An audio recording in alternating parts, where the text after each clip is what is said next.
नमस्कार, मैं हूं पंकज कुमार और आप देख रहे हैं टीम टीएसपी। और आज लसाड़िया में बीएपी के सभी लगभग कार्यकर्ता यहां पर मौजूद रहे। बारिश भी आई लेकिन डटे रहे और उसके बाद जो इन्होंने भाषण दिए और भाषण के बाद अब ये जो है कल की तैयारी कर रहे हैं। भाषणों के बाद क्या कुछ आश्वस्त होकर ये यहाँ से जा रहे हैं, इनसे जानते हैं क्या जो ये कार्रवाई चाहते हैं वो हो पाएगी। क्या लगता है, कार्रवाई हो पाएगी? कार्रवाई ज़रूर हो पाएगी। अभी हमारा प्रतिनिधि मंडल है वो अभी शासन प्रशासन के पास अभी पहुंचा है प्रतिनिधि मंडल के रूप में। अभी जो भी बात होगी फिर इसके बाद में बैठ करके एक रणनीति बनाई जाएगी। उसी रणनीति के आधार पर हमें कल क्या धरना प्रदर्शन को जिला हेडक्वार्टर पे बड़ा प्रदर्शन करना है, उसको लेकर के एक वीडियो जारी किया जाएगा। अभी प्रशासन के साथ में हमारा प्रतिनिधि मंडल उनसे वार्तालाप कर रहा है। अच्छा, वार्तालाप कर रहा है। आप किस क्षेत्र से आते हैं सर? मैं कुशलगढ़ विधानसभा से आता हूँ। कुशलगढ़ से। लगभग सभी लोग आज यहाँ पर आए हैं ना? क्या उधर भी धरने वगैरह या ज्ञापन दिए गए हैं? बिल्कुल, धरने वगैरह ज्ञापन तो उधर तो नहीं दिए, लेकिन अगर जरूरत पड़ी तो हम पूरे भील प्रदेश में ज्ञापन धरने वगैरह करेंगे। लेकिन हमें शासन प्रशासन से थोड़ा विश्वास है कि तो जो आज जल्द जल्द एक्शन लहे, नहीं तो कल उठा के हमें मजबूरन पूरे भील प्रदेश को उठना पड़े, ऐसा काम नहीं करे। शासन प्रशासन से भी कहना चाहूँगा। और जो आज हमारे एमएलए विधायक साहब के साथ में जो हुआ है वो बिल्कुल ही गलत हुआ है। मैं इसकी घोर निंदा करता हूँ। और शासन प्रशासन जो बीएपी के जो विधायक के साथ में हुआ है, जो इन भाजपा नेता भाजपा के जो कार्यकर्ता जो उदंड मचाया है, जो गुंडे हैं, इनको जल्द जल्द गिरफ्तार करने के लिए हम शासन प्रशासन से मांग करेंगे। अच्छा, विधायक से जो आम नागरिक होते हैं वे उम्मीद लगाते हैं, उनकी तरफ आस से देखते हैं। यहाँ पर एक विधायक ही आस लगाए बैठा है प्रशासन शासन से। इतना हताश क्यों दिखाई देता है? बीएपी के जो एमएलएज वगैरह होते हैं, बार बार उन्हें धरने क्यों लगाने पड़ रहे हैं? ऐसी चीज़ें क्यों हो रही है? सर, सबसे पहले मैं घाटोल से ब्लॉक से आता हूँ और घाटोल विधानसभा हमारी पड़ती हैं। तो आए दिन हमारे जो हैं पार्टी के जो एमएलए हैं, सांसद हैं, इनको निराश होने की ये ज़रूरत पड़ती है कि जब ये यहाँ पे अभी वर्तमान में जो सरकार है वो बीजेपी की है, इसके बावजूद भी वो कहते हैं कि आदिवासियों के हम हितैषी हैं। लेकिन हमारे यहाँ जो लोगों के साथ में जो अन्याय हो रहा है उसके साथ में कोई कार्रवाई नहीं करते हैं। और आज भी आपने देखा होगा, कल से हमारे एमएलए जो हैं अभी वर्तमान में दरियावत जो बैठे हुए हैं धरने पे, और उनके साथ में जो गलत हुआ है इस सही बात को, और वीडियो भी उसमें वायरल हुआ है, इसके बावजूद भी यहाँ का जो प्रशासन है उसी कोई कार्रवाई नहीं कर रहा है। तो साफ साफ लग रहा है कि यहाँ का जो प्रशासन है वो कहीं ना कहीं सरकार की गुलामी कर रहा है और आरएसएस के गुलामी की तरफ वो काम कर रहे हैं। अच्छा, आज जो पूरे दिन में घटनाक्रम हुआ वो भी समझाइए और कल क्या कुछ हो सकता है वो बताइए एक बार। सबसे पहले आपके चैनल को जोहार।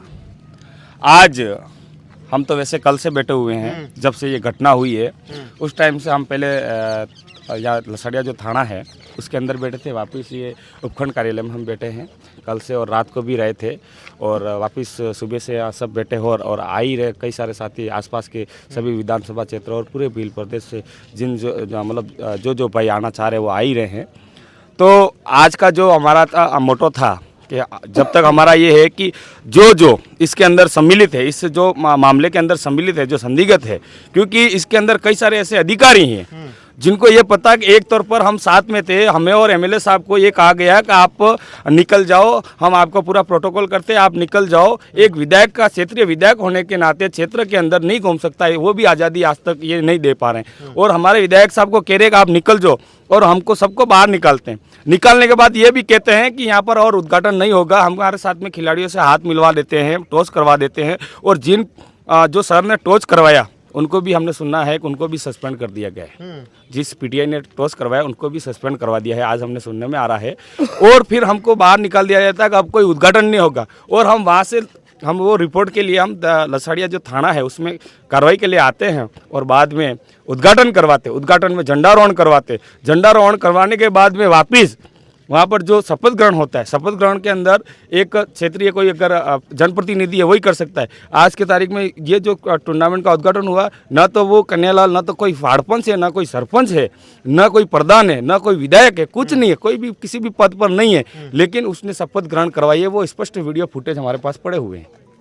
और हम तो ये सोच रहे हैं कि उसके अंदर हम वहाँ पर तहसीलदार साहब भी खड़े थे, सीबीओ साहब भी खड़े थे और प्रशासनिक अधिकारी भी खड़े थे। वो ये कह सकते थे उस टाइम पूरे यहाँ पर क्या है कि ये एसडीएम कार्यालय, ये पूरा क्षेत्र, तो एसडीएम साहब नहीं है तो उनके बदले में यहाँ पर तहसीलदार को ही वो जिम्मा दे रखा है एसडीएम का। वो कह सकते थे, सीबीओ साहब भी कह सकते थे कि आप शपथ ग्रहण नहीं करवा सकते हो। यहाँ का जो प्रतिनिधि है, जो प्रधान साहब है, जो लीला देवी थी उनके कन्हैयालाल जी की पत्नी, वो करवाते, हमें कोई दिक्कत तो नहीं था। लेकिन हमें अपमानित करके बाहर निकाल के फिर वो इस तरह से उद्घाटन करवाते। आप ही बता दो, किसी एक मकान का कभी 2 बार उद्घाटन नहीं होता है, एक ही बार होता है। लेकिन एक खेल का कोई 2 बार उद्घाटन नहीं होता, एक ही बार होता है। किसी भी चीज़ का एक ही बार उद्घाटन होता है। इन लोगों ने पहली बार संविधान को तोड़ते हुए 2 बार उद्घाटन किया है और संविधान को तार तार किया है।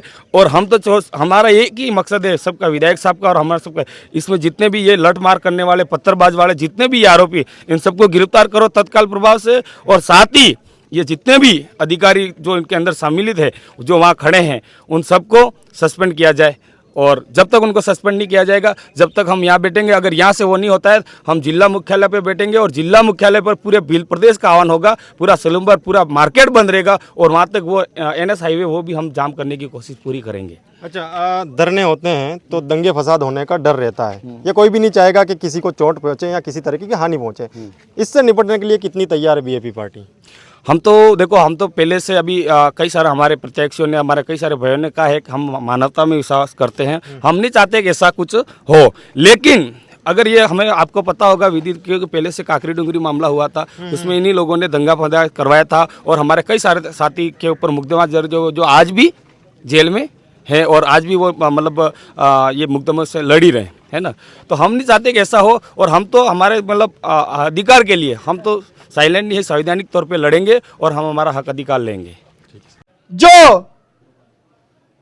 उनको सीधे ही कोर्ट से और थाने से जमानत मिल जाए, ऐसे धाराओं में मुकदमा दर्ज किया है। जबकि एक विधायक रहते हुए हमारे थावरचंद भाई और उनके साथियों के ऊपर जिस प्रकार से इन्होंने हमले किए हैं, उनको और हमें बताते हुए हमने कहा है कि यही लोग हैं करने वाले।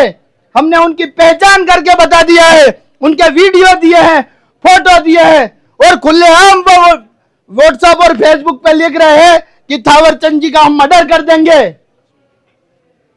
जैसा हमने सोशल मीडिया पे देखा, ऐसी सोच रखने वाले ये जो गुंडे लोग इन्होंने बीजेपी और आरएसएस ने पाल रखे हैं, तुरंत प्रभाव से पुलिस प्रशासन उनको गिरफ्तार करे और जेल के अंदर ठूसे, ताकि ऐसे हौसले, ऐसे गुंडों के ऐसे हौसले नहीं बुलंद हो और इस क्षेत्र के अंदर जो अराजकता फैलाने का जो काम कर रहे हैं द बीजेपी ना लोग, द हामली लोग, नहीं तो इनको पंचायती राज में सबक सिखाना है। और जितने भी आरएसएस और बीजेपी के संगी लोग हैं, उनको कान खोल के सुन लेना कि हमारे थावर भाई या भील प्रदेश के किसी भी कार्यकर्ता, हमारे सिपाही, हमारे भील प्रदेश की आन बान शान और हमारे आदिवासी भाई पर अगर खरोच भी आई तो पूरा भील प्रदेश में उलगुलान होगा। आप सभी को धन्यवाद। जोहार।